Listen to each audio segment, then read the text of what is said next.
حضرت سلیمان علیہ السلام حضرت سلیمان علیہ السلام اللہ تعالیٰ کے برگزیدہ نبی تھے۔ سلیمان علیہ السلام حضرت داؤد علیہ السلام کے بیٹے تھے۔ حضرت داؤد علیہ السلام کی طرح اللہ تعالیٰ نے حضرت سلیمان علیہ السلام کو بھی بہت سے معجزے عطا کر رکھے تھے۔ آپ جانوروں کی بولیاں سمجھ لیتے تھے اور ہوا پر آپ کا قابو تھا۔ آپ کا تخت ہوا میں اڑا کرتا تھا، یعنی صبح و شام مختلف سمتوں کو ایک ایک ماہ کا فاصلہ طے کر لیا کرتے تھے۔ حضرت سلیمان علیہ السلام کی سب سے بڑی خصوصیت یہ تھی کہ آپ کی حکومت صرف انسانوں پر ہی نہ تھی بلکہ جن بھی آپ کے تابع تھے۔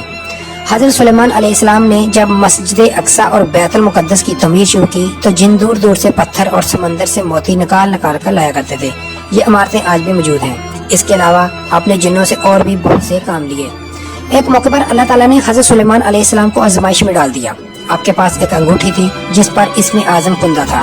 اس انگوٹھی کی بدولت آپ جنوں انس پر حکومت کیا کرتے تھے، لیکن وہ انگوٹھی کسی وجہ سے گم ہو گئی اور شیطان کے ہاتھ آ گئی، چنانچہ آپ تخت و سلطنت سے مرحوم ہو گئے۔ ایک مدت کے بعد وہ انگوٹھی شیطان کے ہاتھ سے دریا میں گر گئی، جسے ایک مچھلی نے نگل لیا۔ وہ مچھلی حضرت سلیمان علیہ السلام نے پکڑ لی۔ جب اس کو چیرا گیا تو انگوٹھی اس کے پیٹ سے مل گئی اور اسی طرح آپ کو دوبارہ سلطنت اور حکومت مل گئی۔ حالانکہ یہ بات بالکل غلط ہے کہ وہ انگوٹھی کی بدولت حکومت کرتے تھے۔ حکومت تو ان کو اللہ نے اپنے فضل خاص سے دی تھی۔ حضرت سلیمان علیہ السلام کے زمانے میں یمن کے علاقے میں ملکہ سبا کی حکومت تھی۔ آپ کا ایک واقعہ ملکہ بلقیس کے ساتھ پیش آیا۔ سورہ نمل آیت نمبر 20 سے 25 میں ایک دن دربار لگا ہوا تھا جس میں تمام جنوں انس چرند پرند اپنی اپنی جگہوں پر بیٹھے ہوئے تھے۔ دیکھا کہ ہدہد غیر حاضر ہے اور فرمانے لگے، کیا بات ہے، ہدہد نظر نہیں آ رہا، کیا وہ واقعی ہی غیر حاضر ہے؟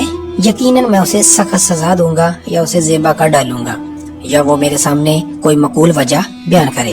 کچھ زیادہ دیر نہ گزری، ہدہد نے آ کر کہا، میں ایک ایسی خبر لایا ہوں جو آپ کو اس کی خبر ہی نہیں۔ میں سبا کی ایک سچی خبر آپ کے پاس لایا ہوں۔ میں نے دیکھا کہ ان کی بادشاہ ایک عورت ہے جس سے ہر قسم کی چیز سے کچھ نہ کچھ دیا گیا ہے۔ اس کا تخت بھی بہت قیمتی اور شاندار ہے۔ میں نے اسے اور اس کی قوم کو اللہ کو چھوڑ کر سورج کو سجدہ کرتے پایا ہے۔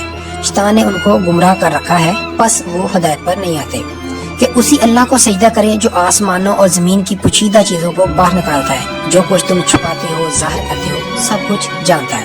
ہدہد نے اللہ تعالیٰ کی یہ صفت اس لیے بیان کی کہ یہ اپنی حص جس کے ذریعے زمین میں پانی والے حصے کا پتہ چلا لیتا تھا۔ سلیمان علیہ السلام کو بھی یہی ہدہد بتایا کرتا تھا پانی کہاں ہے، اور آپ جنات کے ذریعے پانی نکلواتے تھے۔ یہ اطلاع سن کر سلیمان علیہ السلام حیران ہوئے۔ سلیمان علیہ السلام نے ہدہد سے کہا، ہم ابھی تمہاری بات کی تصدیق کر لیتے ہیں۔ سورہ نمل آیت 27-28 میں ہے۔ حضرت سلیمان علیہ السلام نے فرمایا، اچھا تو میرا خط اس کے پاس لے جا، تیرے جھوٹ اور سچ کا امتحان بھی ہو جائے گا۔ چنانچہ ہدہد آپ علیہ السلام کا خط لے کر ملکہ سبا کے پاس پہنچا اور خط اس کے آگے ڈال دیا۔ ملکہ نے خط پڑھ کر درباریوں کو بلایا اور خط کا مضمون پڑھ کر سنایا، جس میں درج تھا، یہ خط سلیمان علیہ السلام کی طرف سے ہے اور اللہ کے نام سے شروع کیا جاتا ہے جو بڑا مہربان نہایت رحم کرنے والا ہے۔ تم کو سرکشی اور سربلندی کا اظہار نہیں کرنا چاہیے اور تم میرے پاس خدا کی فرمان بردار بن کر آؤ۔ ملکہ سبا نے بہت سے تحفے طوائف حضرت سلیمان علیہ السلام کی خدمت میں بھیجے۔ آپ نے ان تحائف کو دیکھ کر فرمایا، ملکہ نے میرے پیغام کا مقصد نہیں سمجھا۔ آپ نے ملکہ کے سفیر کو دیکھ کر فرمایا، تم نہیں دیکھتے میرے پاس کسی چیز کی کمی ہے؟ یہ تحفے واپس لے جاؤ اور اپنی ملکہ سے کہو، اگر میرے پیغام کی تعمیر نہ کی تو میں عظیم و شان لشکر لے کر وہاں پہنچ جاؤں گا، تم کو رسوا اور ذلیل کر کے تمہارے شہر سے نکال دوں گا۔ جب قاصد حضرت سلیمان علیہ السلام کا پیغام لے کر ملکہ کے پاس گیا تو اس نے یہی مناسب سمجھا خود کو حضرت سلیمان علیہ السلام کی خدمت میں حاضر کر دے۔ جب حضرت سلیمان علیہ السلام کو ملکہ کی روانگی کا علم ہوا تو آپ نے فرمایا، دربار والوں میں سے کوئی ایسا ہے جو ملکہ کا تخت یہاں لے آئے؟ تو ایک جن نے کہا، آپ کا دربار برخاست ہونے تک میں تخت لا سکتا ہوں اور میں امین بھی ہوں۔ تو آپ کے وزیر نے کہا، میں آنکھ جھپکنے تک اس کا تخت پیش کر سکتا ہوں۔ جو ہی حضرت سلیمان علیہ السلام نے مڑ کر دیکھا تو ملکہ کا تخت وہاں موجود تھا۔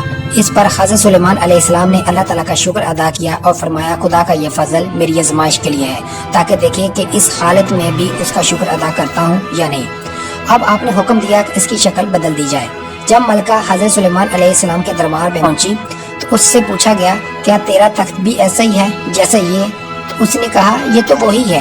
ملکہ سبا نے حضرت سلیمان علیہ السلام کے پیغمبرانہ جاہ و جلال کو دیکھ کر دین حق قبول کر لیا۔